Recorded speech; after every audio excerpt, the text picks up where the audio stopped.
ಶ್ರೀಗುರುಭ್ಯೋ ನಮಃ. ಹರಿಕಥಾಮೃತಸಾರ ಗುರುಗಳ ಕರುಣದಿಂದ ಪಣಿತು ಪೇಳುವೆ ಪರಮ ಭಗವತ್ ಭಕ್ತರಿಧನಾಧರದಿ ಕೇಳುವುದು. ಹರಿಕಥಾಮೃತಸಾರ ಪಿತೃಗಣ ಸಂಧಿಯಲ್ಲಿ 28ನೇ ಶ್ಲೋಕ. ರಸವಿಶೇಷದೊಳದಿ ವಿಮಲ ಸ್ಥಿತವಸನ ತೋಯಿಸಿ ಅಗ್ನಿಯೊಳಗಿಡೆ ಪಸರಿಸುವುದು ಪ್ರಕಾಶನ ಸುಕುಂದದಲ್ಲಿ ಸರ್ವತ್ರ. ತ್ರಿಶಿರದೂಷಣ ವೈರಿ ಭಕ್ತಿ ಸುರಸದಿ ತೋಯ್ದ ಮಹಾತ್ಮರನು ಬಾಧಿಸವು ಭವದೊಳಗಿದ್ದರು ಸರಿಯೇ ದುರಿತ ರಾಶಿಗಳು. ಅತಿ ವಿಮಲ ಸಿತವಸನವನು ರಸವಿಶೇಷದಳು ಅಗ್ನಿಯೊಳಗಿಡೆ ನಸುಕುಂದದಲೇ. ಅಂದ್ರೆ ಅತೀ ಶುದ್ಧವಾದ ಒಂದು ಬಟ್ಟೆ, ಶುದ್ಧವಾದ ಒಂದು ಬಟ್ಟೆ, ಅದನ್ನ ರಸವಿಶೇಷದಳು, ರಸ ಅಂದ್ರೆ ಒಂದು ಎಣ್ಣೆ ಅಂತ ಇಟ್ಕೋಬೇಕು. ಒಂದು ಎಣ್ಣೆಯಲ್ಲಿ ಅದ್ದಿ ತೆಗೆದು ಅಗ್ನಿಯೊಳಗಿಟ್ರೆ ಅದೇನಾಗ್ತದೆ? ಆ ವಸ್ತ್ರ ಸುಡೋದೇ ಇಲ್ಲ, ನಸುಕುಂದದಲೆ. ಒಂದು ಬಟ್ಟೆಯನ್ನ ಎಣ್ಣೆಯಲ್ಲಿ, ದೀಪದ ಬತ್ತಿ ತೆಗೆದುಕೊಳ್ಳಿ, ಒಂದು ಉದಾಹರಣೆ, ದೀಪಸ್ತಂಭದಲ್ಲಿ ಹಾಕ್ತೀವಿ, ಎಣ್ಣೆಯಲ್ಲಿ ತೋಯಿಸಿ ಬತ್ತಿ ಹಾಕ್ತೀವಿ. ಆ ಬತ್ತಿ ಸುಟ್ಟೋಗ್ತದ? ಸುಡೋದಿಲ್ಲ ನೋಡಿ. ಎಷ್ಟರ ತನಕ ಎಣ್ಣೆ ಇರುತ್ತದೋ ಅಷ್ಟರ ತನಕ ಆ ಬಟ್ಟೆ ಸುಟ್ಟೋಗೋದಿಲ್ಲ. ಹೇಗೋ ಹಾಗೆ. ಅಷ್ಟು ಮಾತ್ರ ಇಲ್ಲ, ಹೇಗಿರುತ್ತದೆ? ಎಲ್ಲ ಕಡೆಯಲ್ಲಿ ಪ್ರಕಾಶವನ್ನ ಚೆಲ್ತಾ ಇದೆ ಆ ಬಟ್ಟೆ. ಅಗ್ನಿಯ ಸಂಪರ್ಕದಿಂದ ಏನಾಯ್ತು? ಎಲ್ಲ ಕಡೆ ಪ್ರಕಾಶವನ್ನ ಚೆಲ್ತಾ ಇದೆ. ಇದು ಉದಾಹರಣೆ ಕೊಡ್ತಾ ಇದ್ದಾರೆ. ಇದೇ ರೀತಿಯಾಗಿ ತ್ರಿಶಿರ ದೂಷಣ ವೈರಿ, ತ್ರಿಶಿರ ಅಂತ ಒಂದು ರಾಕ್ಷಸ, ಕರದೂಷಣ ಅಂತ, ಅವರನ್ನೆಲ್ಲ ಸಂಹಾರ ಮಾಡಿದ ಶ್ರೀ ರಾಮಚಂದ್ರ ದೇವರು ಅವರಲ್ಲಿ ಭಕ್ತಿ ಸುರಸರಿ ತೋಯ್ದ ಮಹಾತ್ಮರನ್ನ, ರಾಮಚಂದ್ರ ದೇವರ ಪಾದಾರವಿಂದದಲ್ಲಿ ಭಕ್ತಿಯನ್ನು ಮಾಡಿದ ಅದೇ ಉತ್ತಮ ರಸ.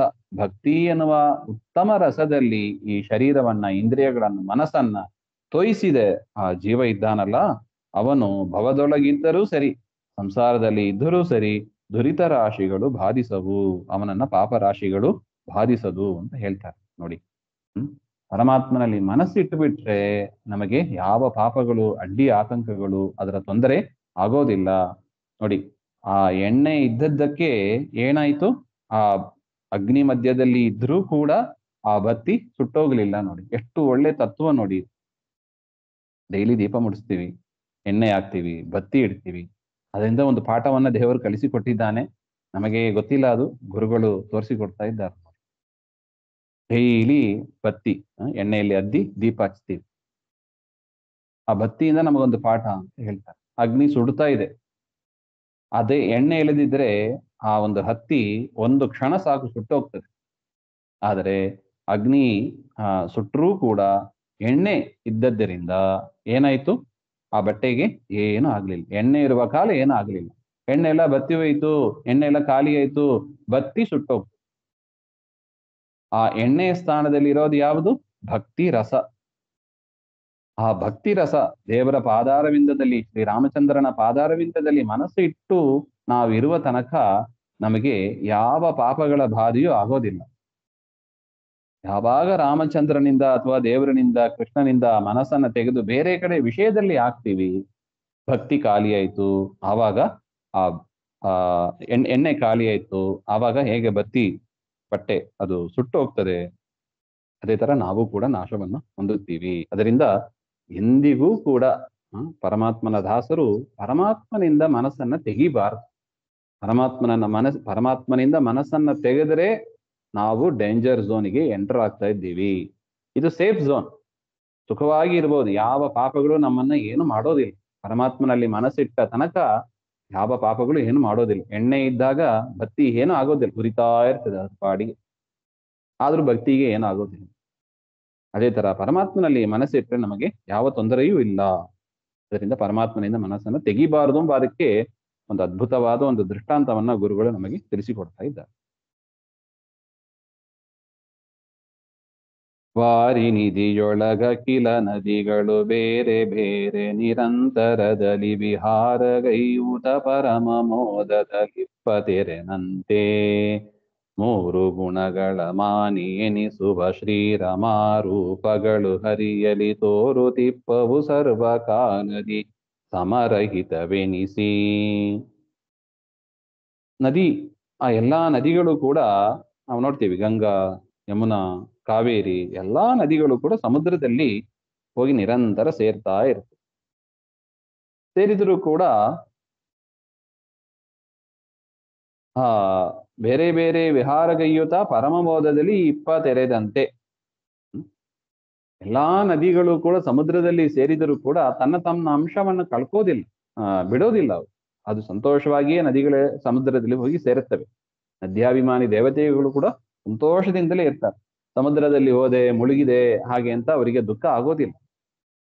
ನದ್ಯಾಭಿಮಾನಿ ದೇವತೆಗಳು, ಕಾವೇರಿ ನದಿ ಇದ್ದಾರೆ, ಗಂಗಾ ನದಿ, ಗಂಗಾದೇವಿ ಇದ್ದಾರೆ. ಸಮುದ್ರದಲ್ಲಿ ಸೇರಿದರೂ ಕೂಡ ಅದು ಗಂಡನ ಮನೆ, ಅದು ವರುಣದೇವರ ಲೋಕ, ಅದು ವರುಣದೇವರ ಮನೆ. ತಮ್ಮ ಮನೆಗೆ ವಹಿಸಿ ಅವು ಸೇರ್ಕೋತಾರೆ, ಸಂತೋಷವಾಗಿ ಇರ್ತಾರೆ, ತಮ್ಮ ಅಂಶ ಬಿಟ್ಟುಕೊಳ್ಳೋದಿಲ್ಲ. ಅಂದ್ರೆ ಏನರ್ಥ ಅಂದ್ರೆ, ಗಂಗಾದೇವಿ ಸಮುದ್ರದಲ್ಲಿ ಸೇರಿದರೂ ಕೂಡ ಗಂಗಾ ನದಿಯಾಗಿಯೇ ಇರ್ತದೆ. ಅದು ಉಪ್ಪು ನೀರು ಆಗೋದಿಲ್ಲ. ಸಮುದ್ರದಲ್ಲಿ ಸೇರಿತು ಉಪ್ಪು ನೀರಾಯ್ತು ಅಂತ ತಿಳಿಬಾರ್ದು. ಮತ್ತೆ ಸೂರ್ಯನಿಂದ ಅದನ್ನ ಗ್ರಹಣ ಮಾಡಿ ಮೋಡವನ್ನ ಸೃಷ್ಟಿ ಮಾಡಿ ಅದೇ ಗಂಗಾ ನದಿ ಮತ್ತೆ ಬರುತ್ತದೆ.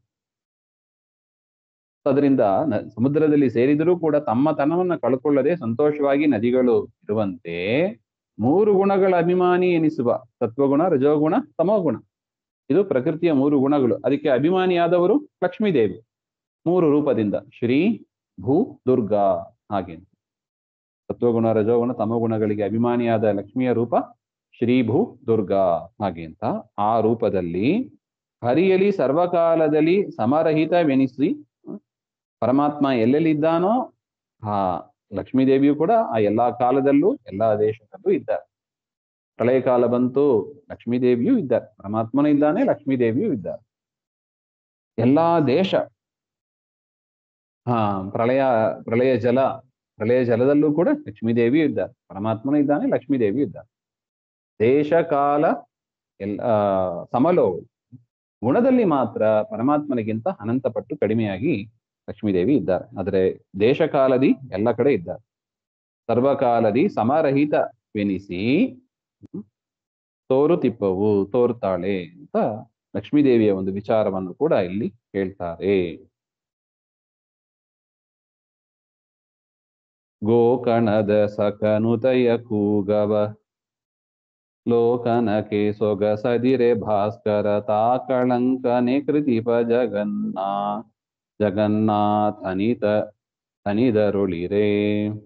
ಸ್ವೀಕರಿಸಿ ಸುಖ ಪಡಲರಿಯದ ವಿವೇಕಿಗಳು ನಿಂದಿಸಿದರೇನಿಹ ದೀಕ ವಿದ್ಭವ ಕೇಳಿ ಸುಖ ಪಡದಿಹರೆ ಕೋವಿದರು.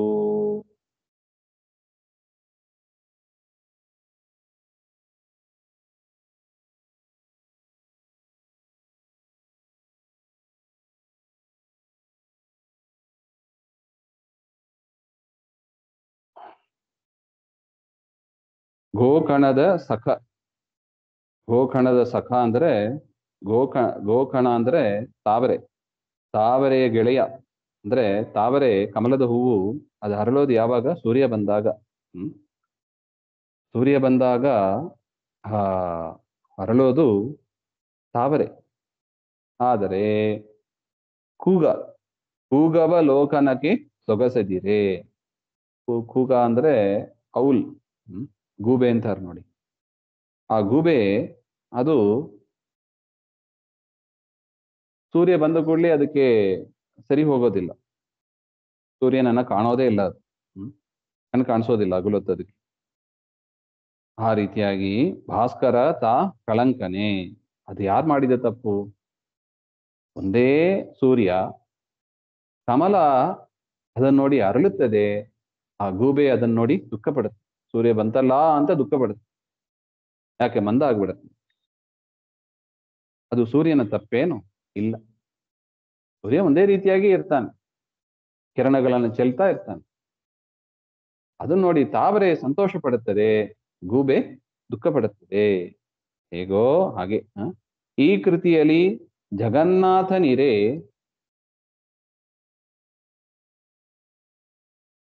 ಸ್ವೀಕರಿಸಿ ಸುಖ ಪಡಲರಿಯದೆ ಅವಿವೇಕಿಗಳು ನಿಂದಿಸಿದರೆ.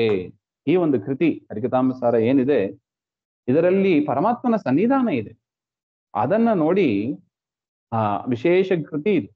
ಅದನ್ನ ನೋಡಿ ಅವಿವೇಕಿಗಳು, ಯಾರಿಗೆ ಸರಿಯಾದ ಜ್ಞಾನ ಇಲ್ಲ, ಅವರು ನಿಂದೆ ಮಾಡ್ತಾರೆ ಈ ಗ್ರಂಥಗಳನ್ನು.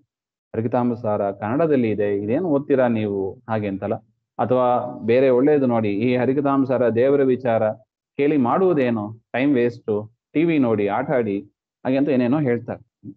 ಅವರು ಅವಿವೇಕಿಗಳು. ಅವರು ಬೈದರೆ, ನಿಂದಿಸಿದರೆ ಏನಾಗುವುದು? ಏನಾಗ್ತದೆ? ಅವ್ರು ಬೈದ್ರೆ ಬೈಕೊಂಡು ಹೋಗ್ಲಿ, ಏನಾಗ್ತದೆ? ಕೋವಿದರು ಈ ಕವಿತ್ವವ ಕೇಳಿ ಸುಖ ಪಡದೆ ಇವರು. ಜ್ಞಾನಿಗಳು ಇಂಥ ಅದ್ಭುತವಾದ ಪರಮಾತ್ಮನ ಚರಿತ್ರೆಯನ್ನು ಕೇಳಿ ಸಂತೋಷ ಪಡದೇ ಇರ್ತಾರೇನು? ಅವಶ್ಯ ಸಂತೋಷ ಪಡ್ತಾರೆ. ಹಾಗೆ ಕೊಟ್ಟ ಉದಾಹರಣೆ ಯಾವುದು? ಸೂರ್ಯ. ಸೂರ್ಯ ಉದಯಿಸಿದರೆ ತಾವರೆ ಸಂತೋಷ ಪಡುತ್ತದೆ, ಅದೇ ಗೂಬೆ ದುಃಖ ಪಡುತ್ತದೆ. ಹೇಗೋ ಅದೇ ರೀತಿಯಾಗಿ ಇಂತಹ ಅದ್ಭುತವಾದ ಕೃತಿ ಪರಮಾತ್ಮನ ಅನುಗ್ರಹವನ್ನು ತಂದುಕೊಡತಕ್ಕ ಈ ಹರಿಕಥಾಮೃತಸಾರ ಮುಂತಾದ ಸಚ್ಚಾಸ್ತ್ರಗಳ ಶ್ರವಣ, ಭಾಗವತ ಎಲ್ಲವನ್ನೂ ಇಟ್ಕೋಬೇಕು. ಅದನ್ನ ಕೇಳಿದರೆ ಅವಿವೇಕಿಗಳು ನಿಂದೆ ಮಾಡ್ತಾರೆ, ಜ್ಞಾನಿಗಳು ಸುಖ ಪಡ್ತಾರೆ. ಒಟ್ಟು ಚೇತನಾ ಚೇತನಗಳಲ್ಲಿ ಗುರು ಮಾತರಿಶ್ವಾಂತರ್ಗತ ಜಗನ್ನಾಥ ವಿಠ್ಠಲ ನಿರಂತರ ದಿವ್ಯಾಪಿಸಿ ತಿಳಿಸಿಕೊಳ್ಳದೆ ಆತರವ ಪುಟ್ಟಿಸಿ ವಿಷಯದಲ್ಲಿ ಯಾತು ದಾನರ ಮೋಹಿಸುವ ನಿರ್ಭೀತ ನಿತ್ಯಾನಂದಮಯ ನಿರ್ದೋಷ ನಿರವಧ್ಯ. ಚೇತನಗಳಲ್ಲಿ ಅಂದ್ರೆ ಚೇತನರು ಮತ್ತು ಜಡ ಇವೇ ಮೊದಲಾದ ಪದಾರ್ಥಗಳಲ್ಲಿ ಅರ್ಥ.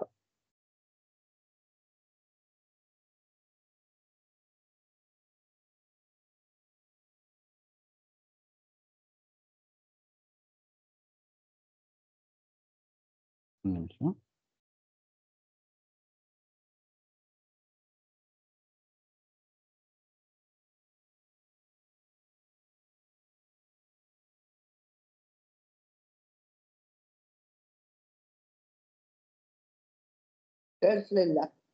ಅದೇ ಒಂದ್ ನಿಮಿಷ ಬಂದೆ, ಪೇಜ್ ಎಲ್ಲ ಹೊಟ್ಟೋಯ್ತು.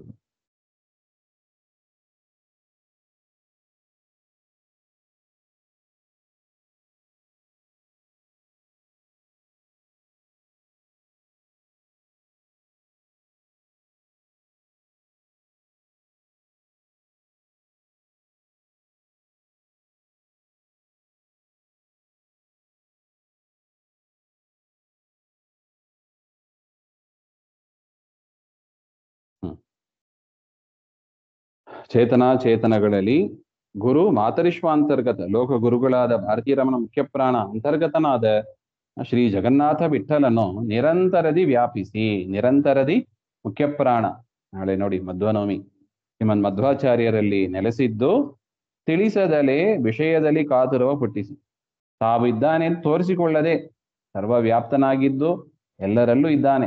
ಎಲ್ಲರಲ್ಲೂ ವಾಯುದೇವರಿದ್ದಾರೆ, ಭಾರತೀರಮಣ ಮುಖ್ಯ ಪ್ರಾಣ ಅಂತರ್ಗತ ಪರಮಾತ್ಮ ಇದ್ದರೂ ಕೂಡ ಅವರು ಇರಾದನ್ನ ತೋರಿಸಿಕೊಳ್ಳದೆ ಏನ್ ಮಾಡ್ತಾನೆ? ಜನರನ್ನ ವಿಷಯದಲ್ಲಿ ಮೋಸ ಹೋಗುವಂತೆ, ವಿಷಯದಲ್ಲಿ ಕಾತುರವ ಹುಟ್ಟಿಸಿ, ಅಂದ್ರೆ ವಿಷಯದಲ್ಲಿ ಆಸಕ್ತರಾಗುವಂತೆ, ವಿಷಯದಲ್ಲಿ ಇಂಟ್ರೆಸ್ಟ್ ಬರುವಂತೆ, ನೋಡೋದು, ಕೇಳೋದು, ತಿನ್ನೋದು, ಮೂಸೋದು, ಮುಟ್ಟೋದು ಅಂತ 5 ಜ್ಞಾನೇಂದ್ರಿಯಗಳು, ಅದರಲ್ಲಿ ಆಸಕ್ತಿಯನ್ನ, ಲೋಕದಲ್ಲೇ ಒಟ್ಟು ಆಸಕ್ತಿ ಇರುತ್ತದೆ, ಅಂತಹ ಒಂದು ಆಸೆಯನ್ನ ಹುಟ್ಟಿಸಿ ಯಾತುದಾನರ ಮೋಹಿಸುವ ತಮೋಯೋಗ್ಯರನ್ನ ಪರಮಾತ್ಮ ಮೋಹಗೊಳಿಸ್ತಾನೆ.